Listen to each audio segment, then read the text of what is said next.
خداوند میری روشنی اور میری نجات ہے، مجھے کس کی دہشت؟ خداوند میری زندگی کا پشتا ہے، مجھے کس کی ہیبت؟ جب شریر یعنی میرے مخالف اور میرے دشمن میرا گوشت کھانے کو مجھ پر چڑھ آئے تو وہ ٹھوکر کھا کر گر پڑے۔ خواہ میرے خلاف لشکر خیمہ زن ہو، میرا دل نہیں ڈرے گا۔ خواہ میرے مقابلہ میں جنگ برپا ہو تو بھی میں خاطر جمار ہوں گا۔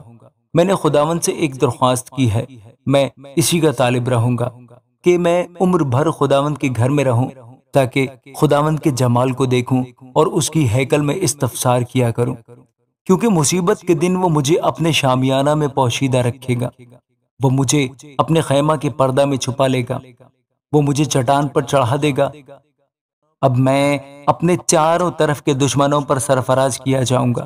میں اس کے خیمہ میں خوشی کی قربانیاں گزرانوں گا، میں گاؤں گا، میں خداوند کی مدح سرائی کروں گا۔ اے خداوند میری آواز سن، میں پکارتا ہوں، مجھ پر رحم کر اور مجھے جواب دے۔ جب تو نے فرمایا کہ میرے دیدار کے طالب ہو تو میرے دل نے تجھ سے کہا، اے خداوند میں تیرے دیدار کا طالب رہوں گا، مجھ سے روپوش نہ ہو، اپنے بندہ کو قہر سے نہ نکال۔ تو میرا مددگار رہا ہے، نہ مجھے ترک کر نہ مجھے چھوڑ۔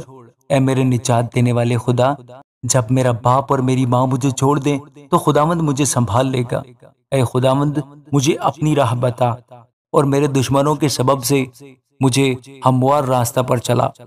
مجھے میرے مخالفوں کی مرضی پر نہ چھوڑ، کیونکہ جھوٹے گواہ اور بے رحمی سے پھنکارنے والے میرے خلاف اٹھے ہیں۔ اگر مجھے یقین نہ ہوتا کہ زندوں کی زمین میں خداوند کے احسان کو دیکھوں گا تو مجھے غش آ جاتا۔ خداوند کی آس رکھ، مضبوط ہو اور تیرا دل قوی ہو۔ ہاں، خداوند ہی کی آس رکھ۔ آمین۔